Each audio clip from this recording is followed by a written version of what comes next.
নমস্কার। একটা প্রশ্নের উত্তর দিই। আমাকে কয়েকদিন আগে এক ভদ্রলোক এসএমএস করলেন। উনি রিটায়ার্ড অফিসার একজন, রেলে চাকরি করতেন। যে উনি ফেব্রুয়ারি মাসে কোনো একটা গেম থেকে ১,০০০ টাকা পেয়েছিলেন। পরে উনি বুঝতে পেরেছিলেন যে ওই গেম অ্যাপটা ফ্রড অ্যাপ আছে, ওই জন্য উনি গেম অ্যাপটা আনইনস্টল করে দিয়েছেন। কিন্তু ওই যে ১,০০০ টাকাটা ওনার অ্যাকাউন্টে এসে আছে, ওটার জন্য উনি ভয় পাচ্ছেন।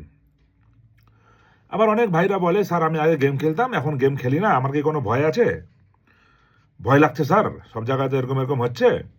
তো এই জায়গাটায় এই পয়েন্টগুলো, বা কেউ কোনো একটা অনলাইন লোন নিয়েছে, এরকমও হয়। এবার এইখানে একটা পয়েন্ট বলে দিই।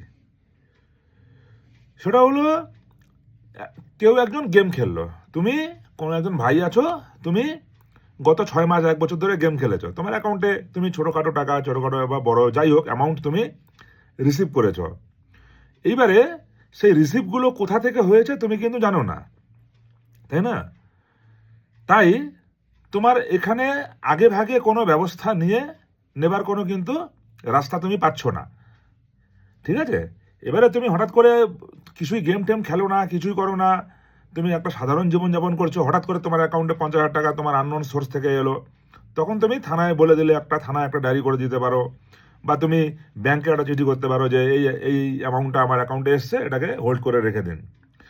কিন্তু যাদের দীর্ঘমেয়াদী প্রসেস, যারা বহুবার গেম খেলেছে, বহুবার ছোট হোক বড় হোক টাকা এসছে, তোমরা তো জানো না যে কোথা থেকে এসছে না এসছে, না? তো ওটা নিয়ে প্যানিকড হবে না। তোমার শুধু একটা জিনিস মাথায় রাখতে হবে, যে তুমি যত টাকা গেম থেকে তুলেছো টিল দ্য টাইম, আজ পর্যন্ত তুমি যত টাকা তুলেছো তত টাকার উপরেই কেস হতে পারে, একাধিক জায়গা থেকে কেস হতে পারে। তুমি আজকে গেম খেললে ৫০০ টাকা পেলে, ওটা কোথা থেকে আসলে তুমি জানো না। আবার কালকে গেম খেলে আরও ২০০ টাকা পেলে, কোথা থেকে পেলে তুমি জানো না, কিন্তু আলাদা আলাদা জায়গা থেকে হতে পারে। আবার দুটো জায়গা একই থেকে হতে পারে, কোনো ঠিক নেই। সেই জন্য যারা অলরেডি গেম খেলে ফেলেছো, অ্যাকাউন্টে টাকা নিয়েছো, তোমরা যারা ভাইরা আছে কন্টিনিউয়াস এসএমএস করে আমাকে, তোমরা প্যানিকড হবে না। তোমরা অ্যাকাউন্টে টাকা রাখো, অ্যাকাউন্টটাকে খালি রাখবে না। খালি রাখলে অনেক সময় লিয়েন টিয়েন করে এটা ফ্রিজ করে দিবে, ঠিক আছে?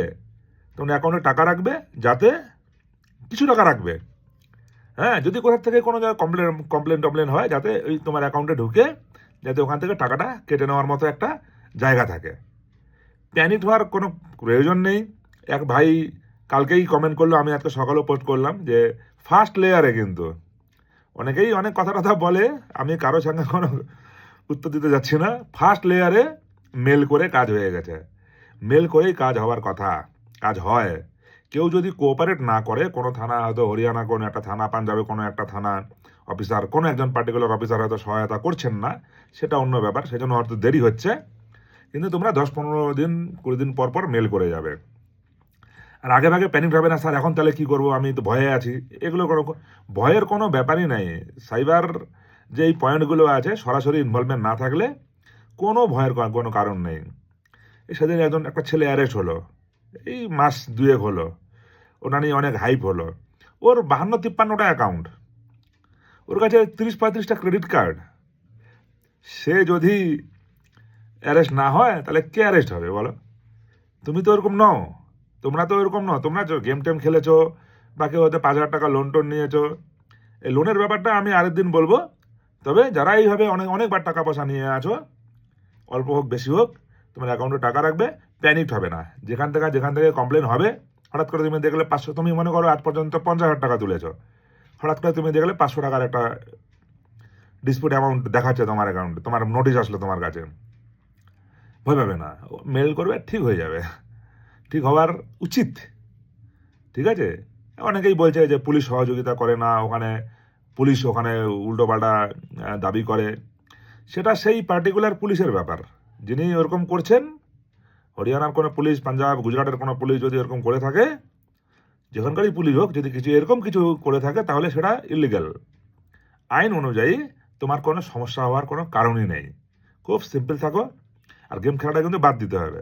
আজকে তুমি ৫০০ টাকা পেলে, ঢুকলো, আবার কালকে ৫০০ টাকা পেলে আবার ৫০০ টাকা এসে ঢুকলো, তোমার কিন্তু ১,০০০ টাকা হলো। যত বেশি টাকা নেবে ইন ফিউচার, তত বেশি টাকা তোমার কিন্তু এর পরবর্তীকালে কমপ্লেন হবে, এবং সেগুলো তোমার ফেরত দিতে হতে পারে, মানে হবে আর কি, ধরে নাও তুমি। এই জন্য গেমটাকে অ্যাভয়েড করো, ঠিক আছে? ভয় পাবে না, তুমি ক্রিমিনাল নও। তুমি গেম খেলছিলে, মন খারাপ ছিল, কোথাও বসে, আমি যখন গ্রামে টামে যাই ভিজিট করতে, সবাই গেম খেলছে, খেলবে না, হ্যাঁ গেমগুলো? ভালো থাকো, প্যানিক হবে না, মেলের রিপ্লাই আসতে দেরি হলে ভয় পাওয়ার কোনো কারণ নাই। অনেক সময় ওদের চাপ থাকে, আর একজন লিখেছে স্যার 4 দিন পর মেল করছি।